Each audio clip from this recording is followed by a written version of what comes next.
Last month, Oklahoma's Attorney General came down with a hotly controversial opinion regarding public trust. Now, the public trust has been the state's major vehicle for economic advancement.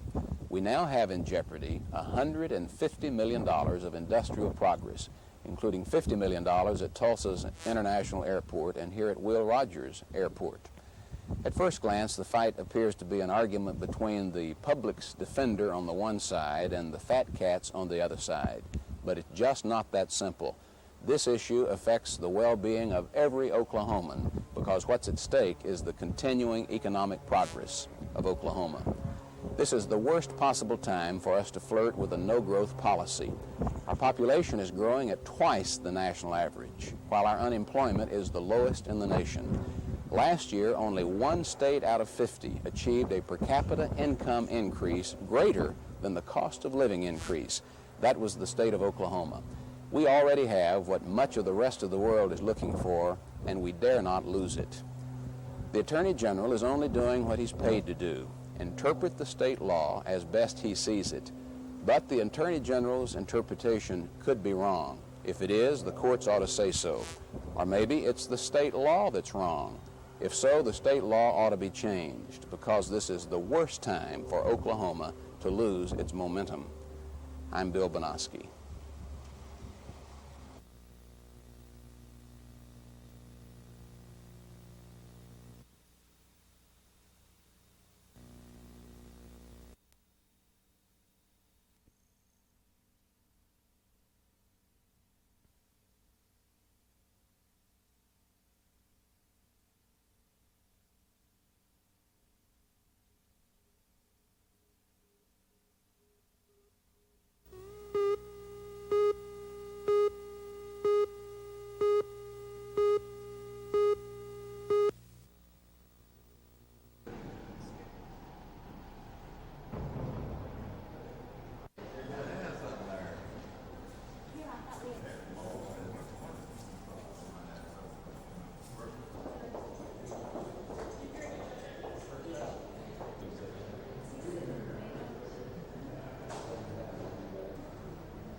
Was engineered by Army demolition experts. The reason? A stash of military munitions found by local officials inspecting a fishing shack for building violations. Their request brought bomb experts and U.S. Customs agents rushing to the island. There they found more high explosives, grenades, rockets, and military small arms ammunition. They also found the personal belongings of two men, William Robinson and Mickey Overland. The two are said to be security guards hired by the island's New York owner, Roger Wilcox. It doesn't look like any type of organized military situation of any kind, as far as we can see. Today we boated to Albright Island. What we found suggests that if the two men were playing soldier, they were dead serious about it.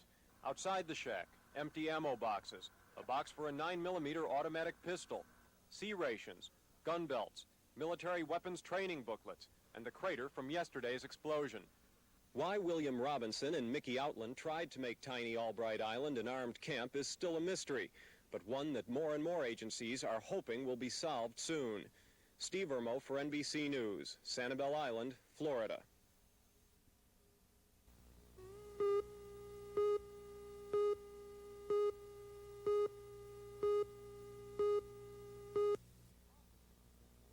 Top-rated for the fourth year in a row, the Volkswagen Rabbit that is diesel-fueled. It got 42 miles to the gallon. Best mileage for gasoline came from a new Toyota mini-compact called the Starlet. It got 39 miles to the gallon as foreign cars dominated the top 20. 3 cars got 30 miles a gallon, highest ever for U.S. models. They are Chevrolet's Chevette and Ford's new Escort, also sold as a Lincoln Mercury Lynx. Close behind, at 28 miles to the gallon, Chrysler's Plymouth Horizon and Dodge Omni. And Chrysler's new K cars, introduced just this summer, did best among all mid-sized cars. They got 25 miles to the gallon. And at the other end of the scale, there were still plenty of big gas guzzlers. The worst, at just 15 miles a gallon, were Chevrolet's Corvette, Pontiac's Firebird, and two Cadillacs, the Seville and the Eldorado. While U.S. manufacturers still have a long way to go to catch foreign cars in economy, analysts said the figures show they're at least gaining. Robert Hager, NBC News, Washington.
Wearing respirators with filters and canisters.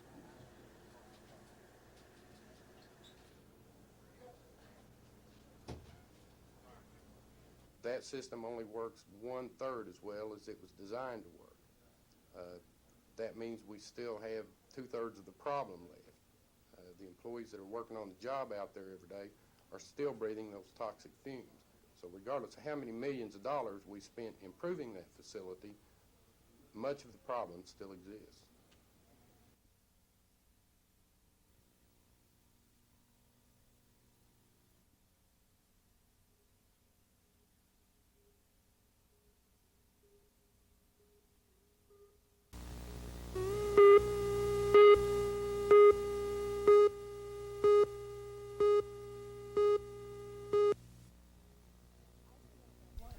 Well, I feel that President Ford gave him the chance to debate when he ran last, and I think that he should give the same chance to the people who are running against him.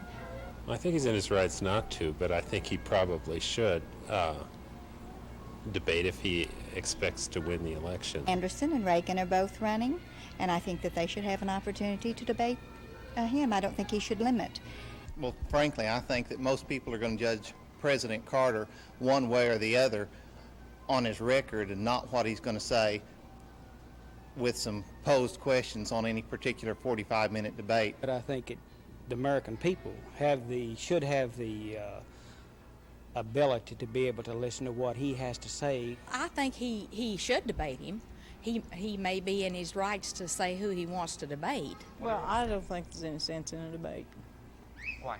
Well, I just don't see any use in it. I never did like to argue, and I don't like to hear anybody. Of course, that's not arguing, but I don't like debates, period. Okay.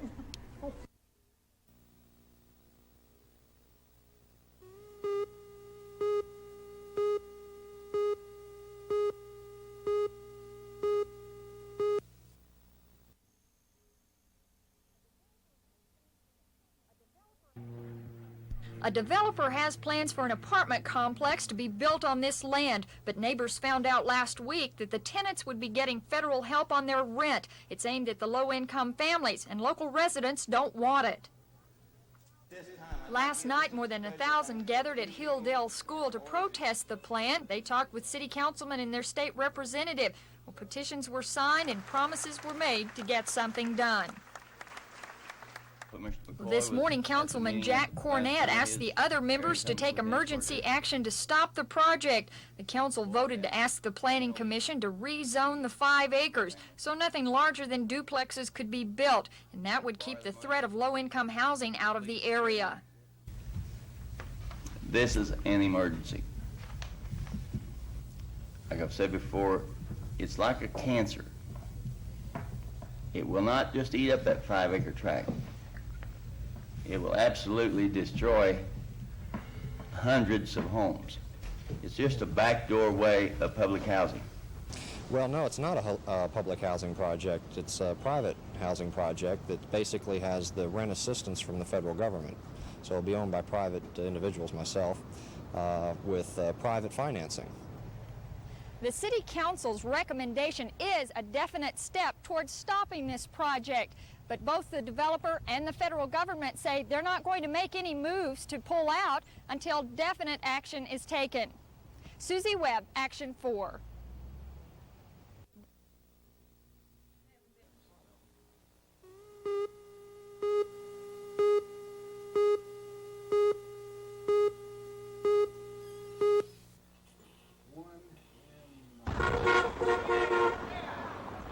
More firefighters are calling this their informational picket line, since it's against the law for them to strike. City council members and the union reached a snag when the issue of longevity pay came up. It's basically 5% of a firefighter's annual salary to be paid every 3 years as a bonus. The city said it would only give those bonuses 3 times during the career of a firefighter.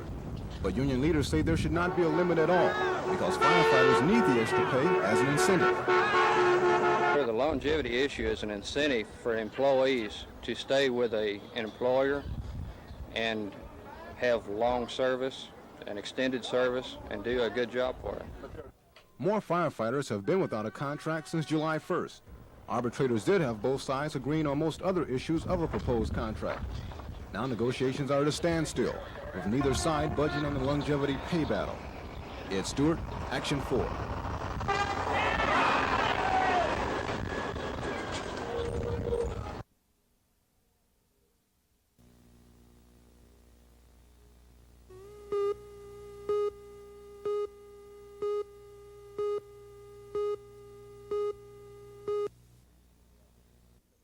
In 1911, when the University of Oklahoma Medical College was founded, the average American lifespan was less than 50 years. Today, it's more than 75 years, and contributing to this progress has been Oklahoma's own Health Sciences Center.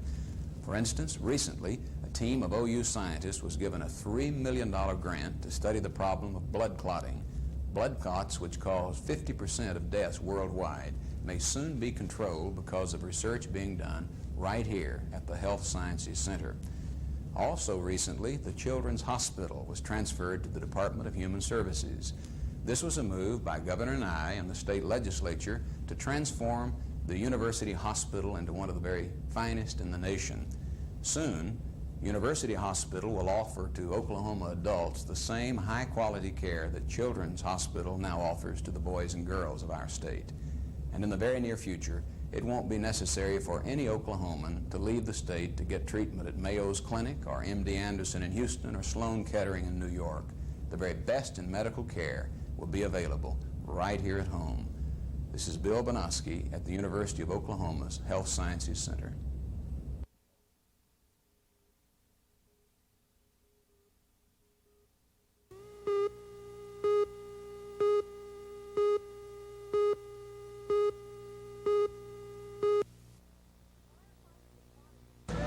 Firefighters have fought at least 4 blazes at Sophie Graham's home in the last few years. The home doesn't have any electrical or gas hookups, and it's always been patched back up.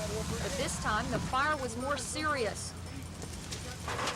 The home was destroyed, and now firefighters have become superstitious. They say the past fires were caused by a large black cauldron smoldering in the back. It's not an arson type situation in the true sense of the word that you and I think of maliciously setting something on fire. Usually her fire had a purpose for her. She was cooking whatever. Let him do what he can right there. Don't lean back, Jeff. This time officials say it may have been arson. They found signs that flammable liquid had been doused around the area. Though Sophie Graham had been seen shortly before the blaze, they couldn't find her later. They said that wasn't unusual. She disappeared after the other fires, too, leaving their questions unanswered. Susie Webb, Action 4.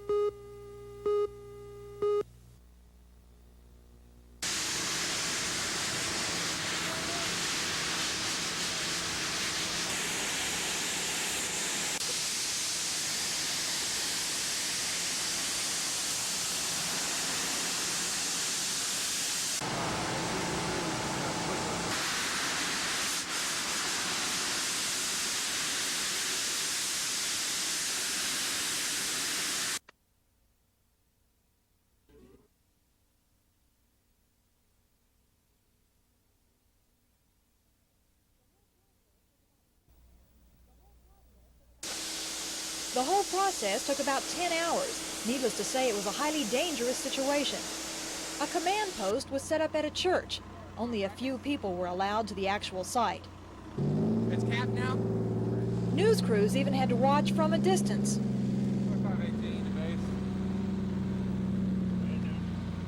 Yeah, they just capped the well.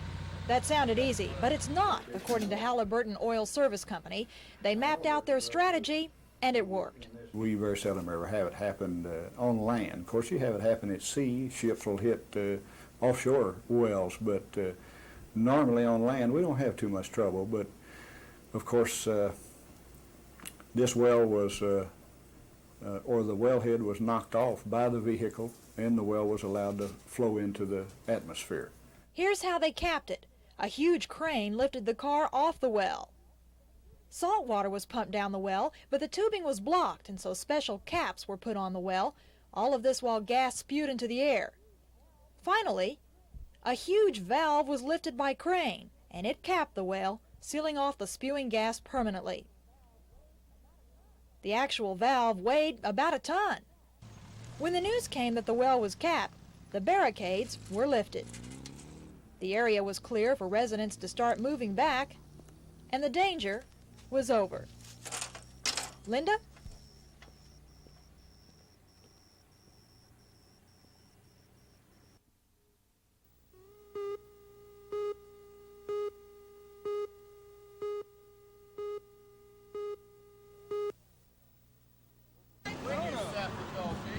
Oklahoma City police officers will spend a lot of time just walking the midway during the fair.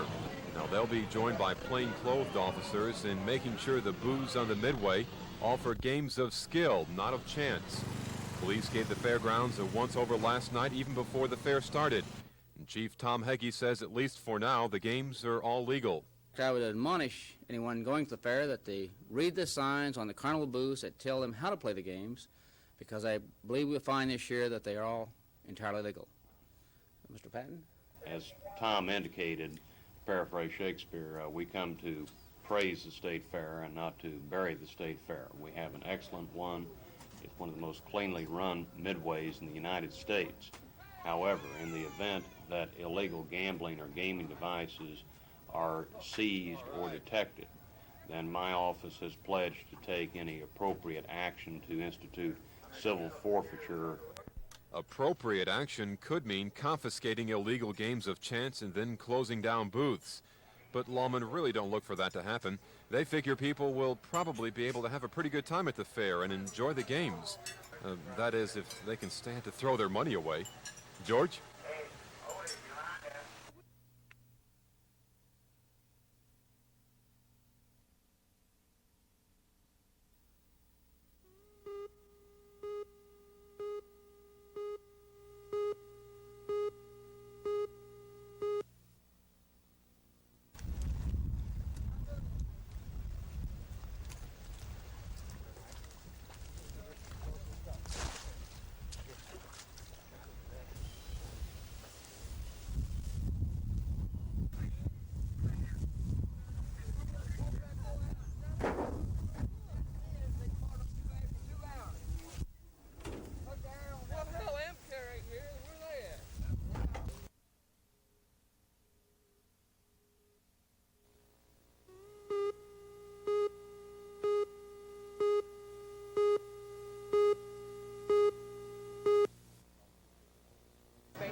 just thought it was just some more of the political rhetoric that they put out every year, just try to get somebody to vote for them. And they say they're going to do a bunch of things, but if Congress don't go along with it, forget it. Did it influence your vote in any way? No, my mind's already made up. I thought Ronald Reagan was trying out for his biggest movie yet. He's trying out for his big part. He's trying out for president, and we're all going to be a cast of thousands. Well, I thought both of the guys was pretty well versed on what they were supposed to say and how they were supposed to act. But I think that Anderson went back to his old self again, He got a habit of saying that, look, I told you so, I'm the one. I think Anderson really showed Reagan up last night. Did it influence the way that you're planning to vote in November? Yeah, because I had never really heard Anderson's side very much, and I thought he had a lot of good points, and I thought Reagan was a little too conservative.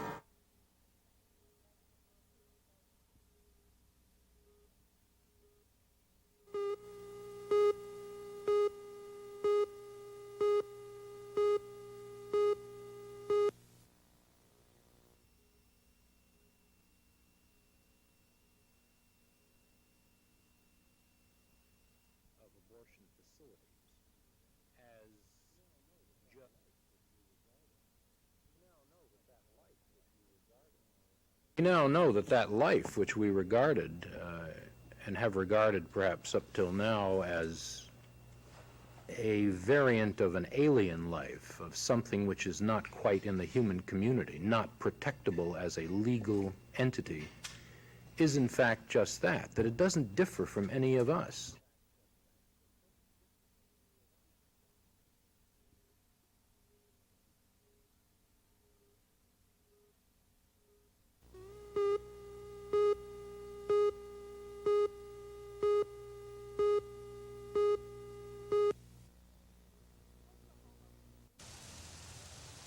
Oklahoma received only 1/3 of its normal rainfall for the summer months. Needless to say, water is still scarce. These fall-like temperatures are helping cut demand, but what Oklahoma really needs is rain. The water level at Lake Overholser is about 5 feet below normal. In fact, all the Corps of Engineer lakes across the entire state are down 33% from their normal storage level. And that's wreaking havoc on hundreds of small communities all across the state, still facing critical water shortages. Here are a few examples. Norman began its rationing program over 2 months ago. They expect to continue through October and possibly again next summer. Moore faced serious water problems, but thanks to water rationing, there's more water to go around. But they're still keeping tabs on it. Healton, a small community in southern Oklahoma, ran completely out of water. They were forced to speed up construction on a new city water supply. And Blanchard had to build 3 new water wells to supply its demand during the drought. They hope the wells will let them get off a strict rationing schedule sometime this week. Small communities have spent millions on emergency water repairs and new water sources, and the situation is still critical. The only real solution is rain. Sue Lauer, Action 4.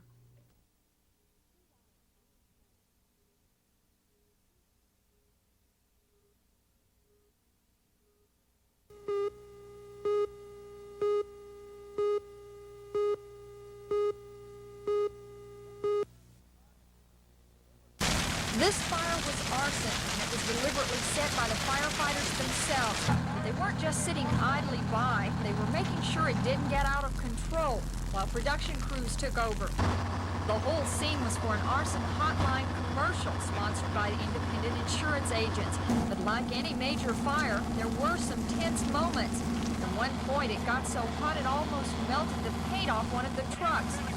And of course, what would a production be without an actor? For all their trouble, fire officials are saying that this arson will pay off to help them stop real arsonists in the future. What's worse, it was started on purpose by an arsonist. Arson happens too often here in Oklahoma City, but you can help stop it. The fire department has a 24-hour arson hotline. You can report any case of arson before it happens or after the fire. Susie Webb, Action 4. There's a reward, and you could save a life.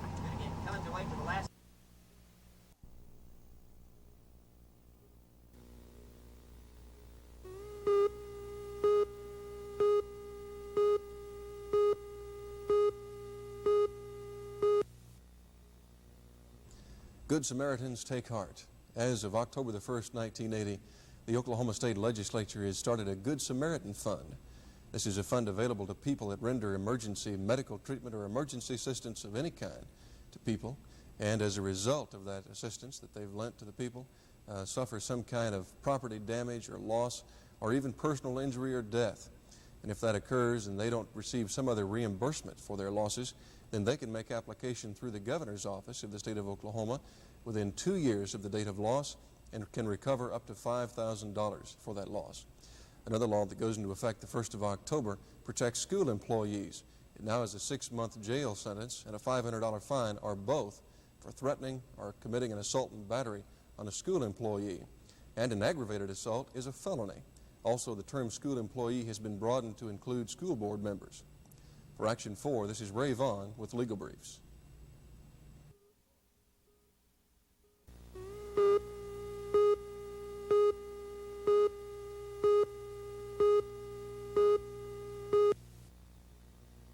But they are, and he made that very clear in a complete definite. Inviting that kind of trouble. I suppose the next thing is what costs us to fail the sale of liquor in restaurants. I know that 2 well-known places here, 40% of their business. Because they contended that having liquor by the drink, having a provision regarding advertising, and having a provision regarding territorial marketing of arrangements between brewers and wholesalers of strong beer, to name only 3, offended that provision. Our attorneys contended that these were part of one general subject, that is alcoholic beverage control reform in the state of Oklahoma.